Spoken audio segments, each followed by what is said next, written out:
Okay, so today is Thursday, August 17th, 2023. We are in New York City, well, in Long Island actually, and it's almost 1 o'clock in the afternoon. It's a beautiful day here on Long Island. You know, the sun comes in and out of the clouds. And we are talking to my Uncle James. He's going to introduce himself and we're just going to have a conversation. You know, the Lord has blessed him with 96 wonderful years. So he has got a wealth of experience and knowledge that he has been generous enough to want to share with all of us. So, Uncle James, why don't you introduce yourself and maybe give us like a very brief synopsis of your life, you know, if you can like put 96 years into a 2 or 3 minute introduction.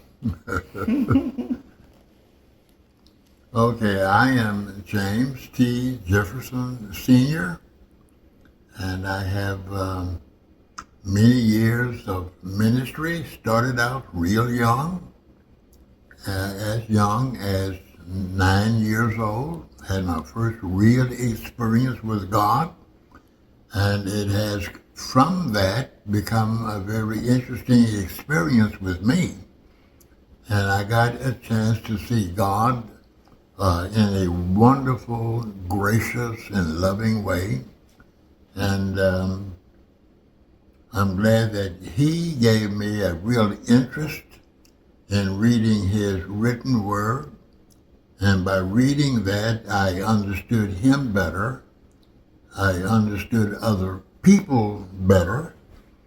And I understood myself better.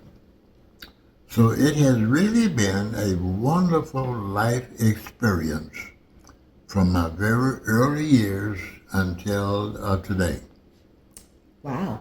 So let's talk about those very early years, starting at 9 years old, when you said you had your first experience with God.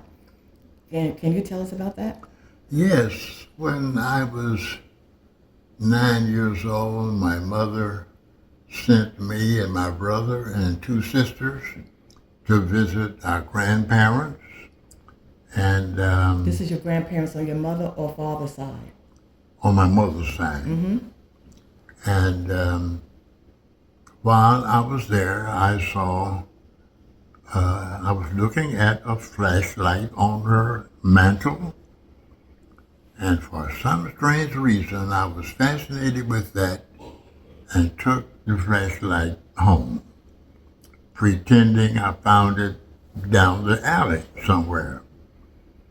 But when my grandmother called my mother to ask did either of us bring a flashlight home, Mm-hmm.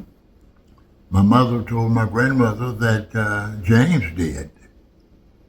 And so then I admitted it and was willing to take it back to my grandmother's house. And I think the thing that is probably the first experience that I ever had that was really meaningful about how God sees things. And I took the flashlight back to her. Mm-hmm. And I was very nervous and concerned when I got to her house. And I finally got enough courage to knock on the door. But as I was getting ready to knock on Mm-hmm. the door opened, which meant she was inside looking out, Mm-hmm. expecting me to come out anyway. Mm-hmm. So when I went in, I handed her the flashlight. And she took the flashlight, closed the door, and said to me, let's go in here, meaning the living room. Mm-hmm. So I followed her into the living room. She put the flashlight back on the mantle. Mm-hmm. But as I was walking behind her, I looked to the right in the dining room, Mm-hmm. and I saw two saucers on the table with cookies and two glasses of milk. And I knew that was for her and me. Mm-hmm. But the odd thing about it is she never said anything to me about the flashlight. Mm-hmm. She just said, follow me. And we went into the dining room. Her seat normally would be at the end of the table with the armchair. Mm-hmm. But she sat in a regular chair right next to mine, right next to me. Mm-hmm. And we sat there and talked over an hour about a lot of things without ever mentioning the flashlight. Mm-hmm. So when I got ready to leave, I just told her, I'm going home and thanks for everything. And I started home. But on the way home, I couldn't dismiss the sight of those cookies and milk. Mm-hmm. I mean, that said something to me about her attitude and her willingness to forgive and to not even discuss it. To forgive and forget?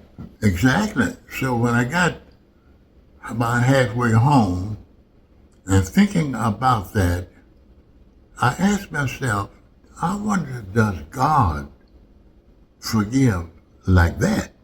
Because I was really impressed with that. I see. I really learned what it really means to forgive. And then in asking myself, where did she get that? It came to me that she may have known how God forgives, and so she forgave me. Right. And then I thought, if God forgives like that, I want to follow him. And that's when I made my first real decision to be saved and to follow God. That's wonderful. It was a tremendous experience, and I remember it like it was yesterday. Do you? You're right. Wow. Is that your earliest memory? I think it is. I think it is. That was the most important thing that I experienced that was meaningful to me and that impressed me and influenced me at 9 years old. Wow. Okay. So you and your brother and your two sisters, you will at some point decide that you're going to evangelize as a singing group, traveling the country. So how exactly did that get started? Well, that was as interesting and as mysterious as the experience I just described. Okay. There was never any decision to do it. Oh. No, we were just visiting relatives in Natchez, Mississippi. And my uncle there knew that I was a minister. What was your uncle's name? Do you remember? I can't think of it right now. Okay. And he asked me, Hey, let me just interrupt. Your uncle, was that your mother's brother or your father's brother? I think that, I don't really remember. Okay. It might have been, I don't remember Okay. which it was. And he asked me, he knew by then I was a minister, and he asked me, would I preach Sunday morning? Well, I was glad to do that, and I was honored to be asked, and I agreed to do it. And then he thought, let's go to a radio station and announce that you're going to be doing that. And we went early, like 8 o'clock, and announced it. And it was a good response to that. They came Sunday morning at 11, to hear the message, and in some way, God marvelously blessed me to preach what turned out to be an excellent message. And my uncle was so impressed, he asked me would I preach again Sunday night. And I did. I feel honored to do so. And then Sunday night, there were more people there, and he asked me would I preach the rest of the week. But I had never preached anywhere night after night after night. Okay. So that was interesting. But while I was doing that during the week, another minister, a pastor in Jackson, Mississippi, heard about it and asked would I come and preach for him.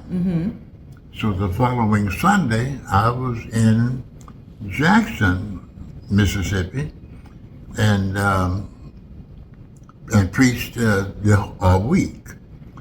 And while I was there, we went there on the bus. And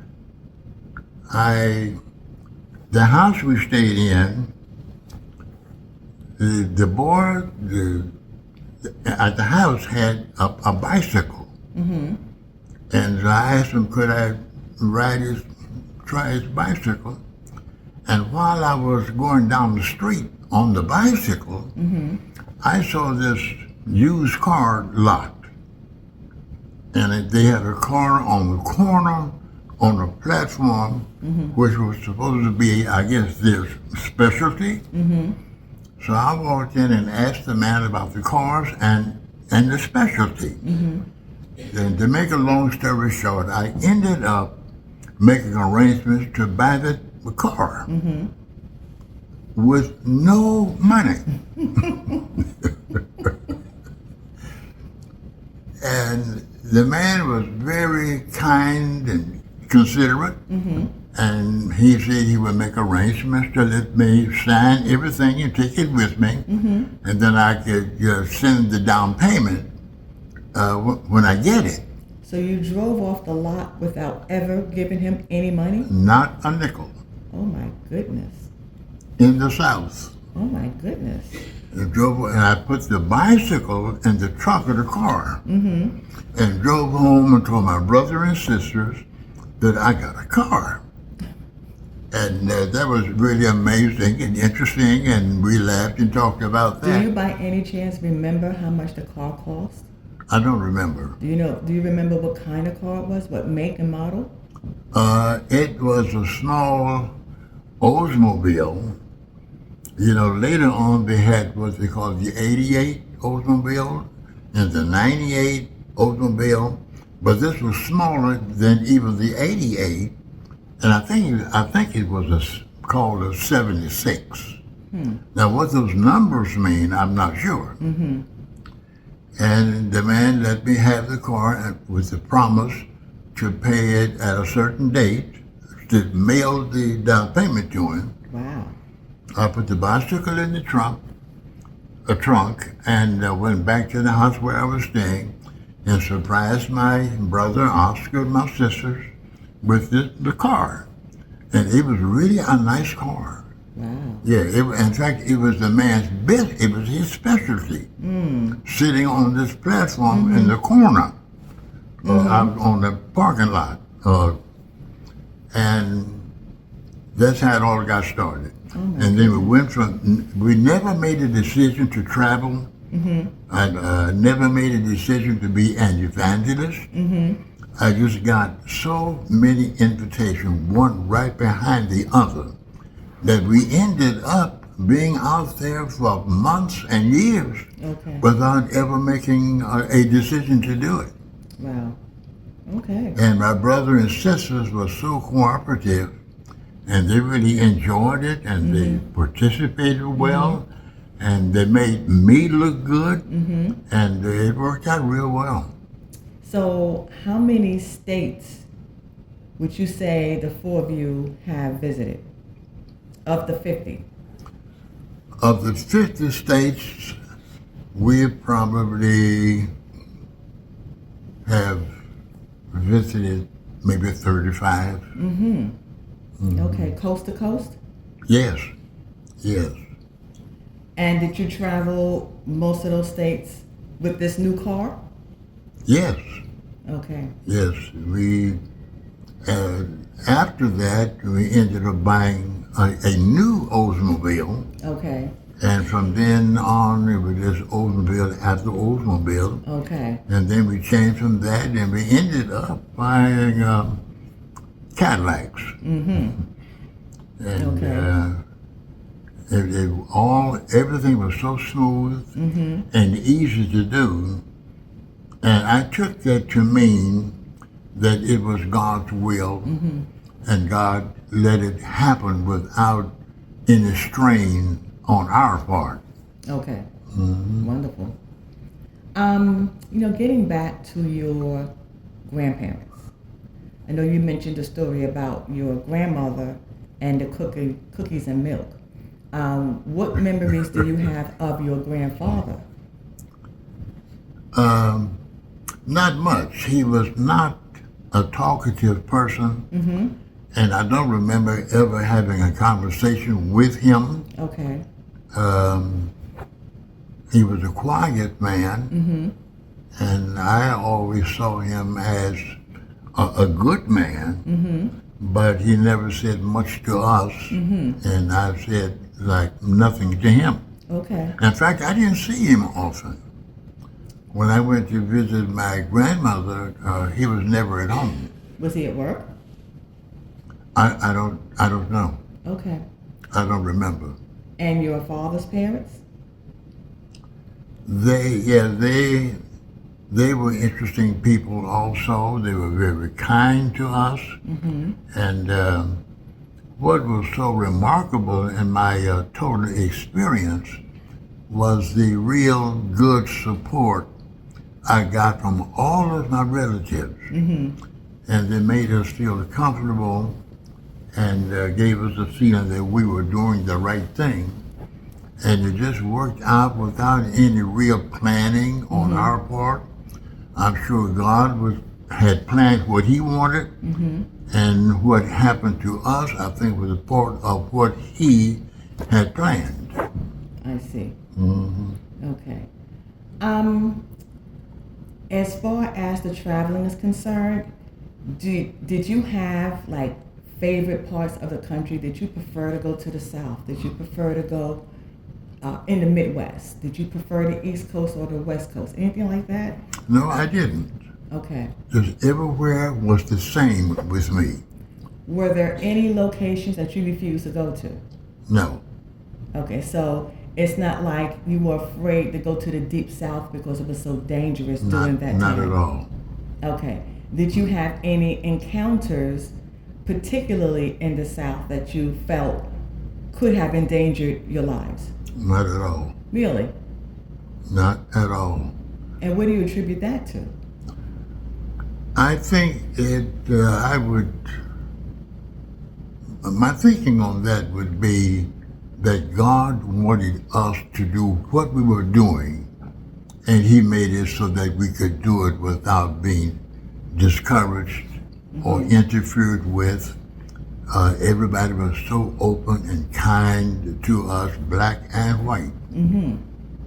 It was a good experience. Okay. So no stories like you were pulled over for speeding when you weren't speeding, jailed under false pretenses, no threats, nothing like that? Nothing at all.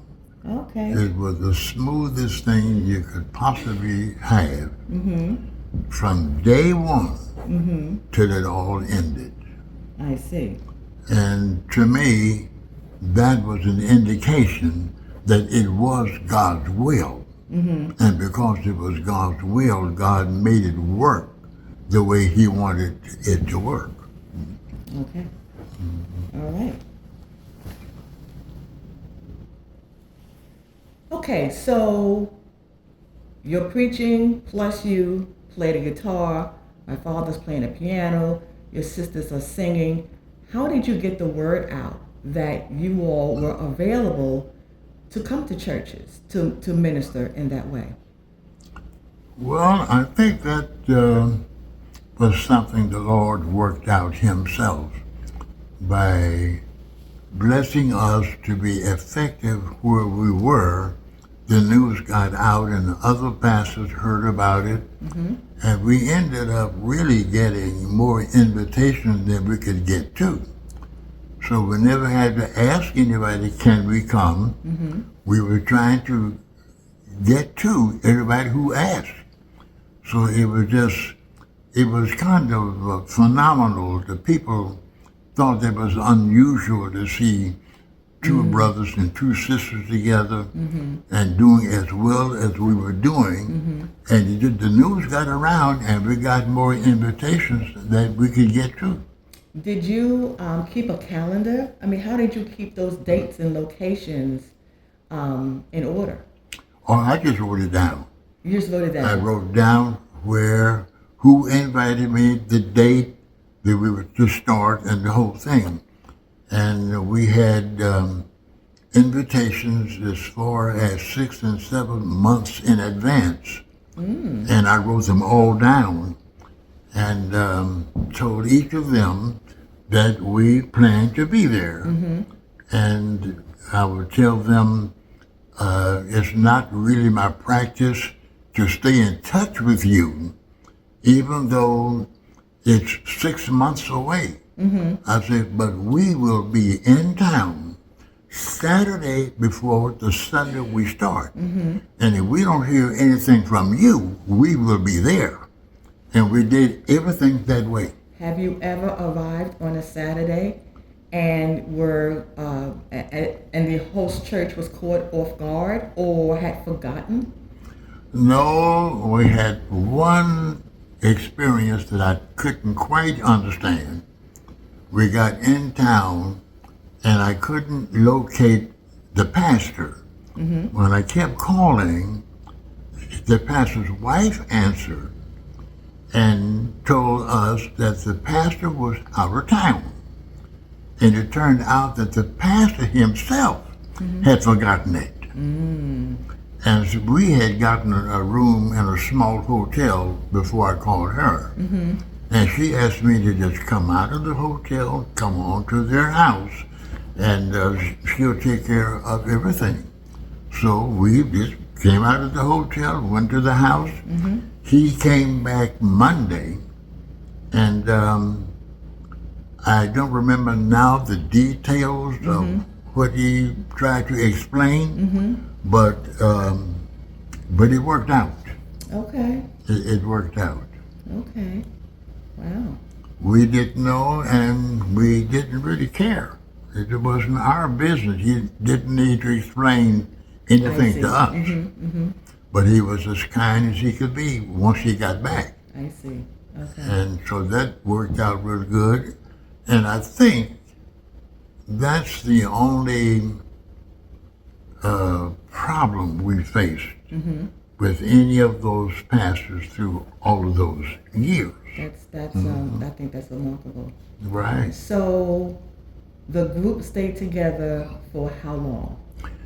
7 years. 7 years. 52 weeks a year for 7. No time off? Not a single week. What? For 7 years? That's right.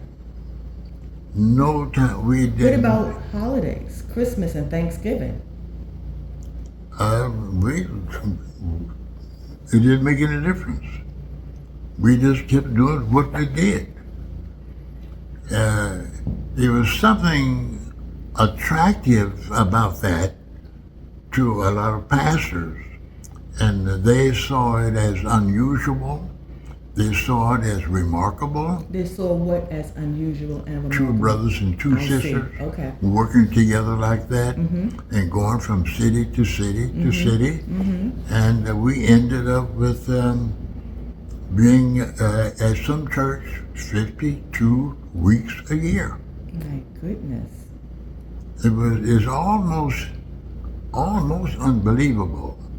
For 7 years? 7 years. 7 years. And none of it was planned. we just ended up with more invitations than we could get to. And we were treated so kindly by all of those pastors. And it worked out real well. So and that how were was you- convincing to us that it was God's will. So how were you contacted? Because I don't know that everyone had telephones back in that day. How were you contacted so that a church in a different state could get on your calendar? Well, the pastor would call the pastor I was serving and work it from there. They heard about it and they called that pastor, and that pastor would tell me that there's somebody on the phone who wants to talk to me, who wants to know would I come to them. And we would just sit back there and talk on the phone, and I look at my list of appointments, and I tell him when I can come. Okay. And they were so cooperative and agreeable. Some of them were 6 and 7 and 8 months away. Wow. And I would tell them that we will be there if it's the Lord's will. It's not my practice to call and remind you anything. We'll just be there. Okay. And I think that, I really think that's how the other pastor was out of town. I think by not staying in touch with him, I think he forgot it. Okay. Okay. So it was basically like a relay. You know, one pastor would recommend you to the next, who will recommend you to the next, and something like that. It was the popularity. The news got out, Okay. and everybody wanted us. We were blessed in that way. Was the group ever covered in the press? Was there ever a newspaper article written about the group? Not that I know of. Okay. Because I think if something like that happened nowadays, there would have been some kind of coverage. Yeah. Okay, so then why 7 years? Why didn't you all go on for 8 and 9 years? Well, we knew that each of us would have to, at some point, have our own, families and marriage and all of that. And we didn't know how to end it. We had so many invitations. We just didn't know how, and we decided we would just stay together until one of us falls in love with somebody and gets married, and let's just let that be the sign that we can break it up. Okay. And so that's what we did. So what happened? Well, my brother met somebody, and the rest is history. Okay. All right. So after that, after my father got married, then the three of you just ended everything. Okay. And they stayed at home in St. Louis, and I went out to my next appointment, and I did it for another 7 years. Wow. By yourself? Alone. Okay. And so that made a total of 14 years on the road with appointments every single night. And then after the time on the road, then at some point you settled down where you pastored a church, and yes, I felt to go back home. I had invitations to other states and other cities to start there, but I wanted to go back home and do it in my home city, and that's what I did. And my pastor there helped me and supported me and encouraged me, and I started there and started a church. What was that pastor's name? I'm sorry? What was that pastor's name? Oh, that was Bishop Daniel Bostic. He was the bishop of that jurisdiction. And he was very kind and helpful, and made it possible. Okay. And it worked out very well. He felt that he saw something in me, and it worked out real good. Okay. Yeah. So why are you in New York? Now, Mm-hmm. I am in New York to visit relatives that gave me an open invitation, and I told them that I wanted to spend some time with them, and they opened the door, and couldn't have been better. Mm-hmm. And what relatives are these? I'm sorry. What relatives are these? That's my my brothers. Let's see, how did that go? That was my brother's 7. Yeah, let's see. They were so remarkable and worked out so smoothly that I hardly remember how it happened. Mm-hmm. It was so automatic and so smooth. Mm-hmm. And God, the whole thing, it was really God. And so God doesn't stumble, He doesn't make mistakes, and He did it so smoothly. Mm-hmm. And sometimes it's hard for me to remember exactly how it all went. Okay. Yeah, I'm here just visiting relatives, my brother's children, and they have been so hospitable and made it so comfortable, and that's what I'm doing now, just enjoying them and their hospitality and friendliness, and I got a chance to talk to them about my past, and they seemed so kind and interested in how it all worked. And I had them to understand that it was all God, and God worked it all out, and and because it was God, it worked out smoothly, Mm-hmm. and it worked out successfully and effectively.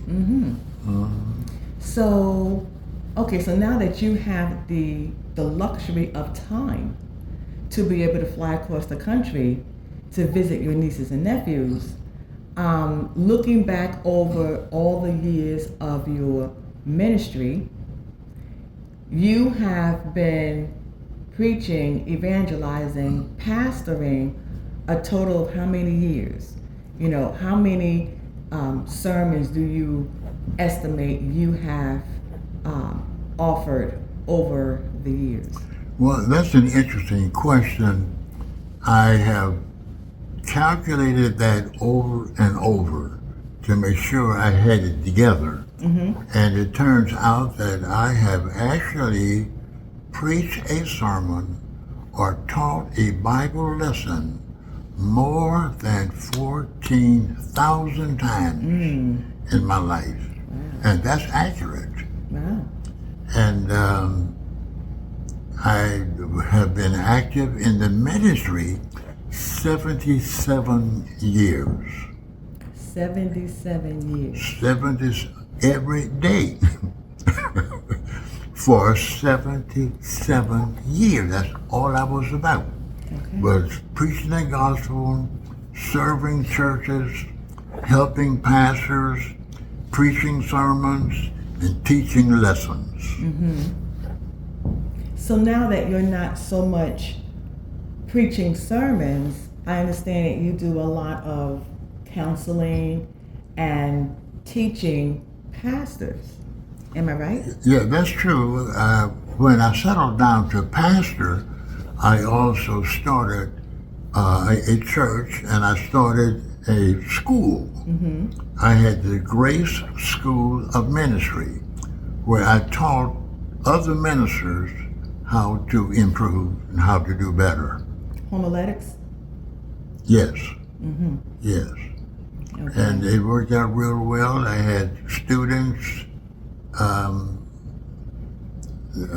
more than I had room for.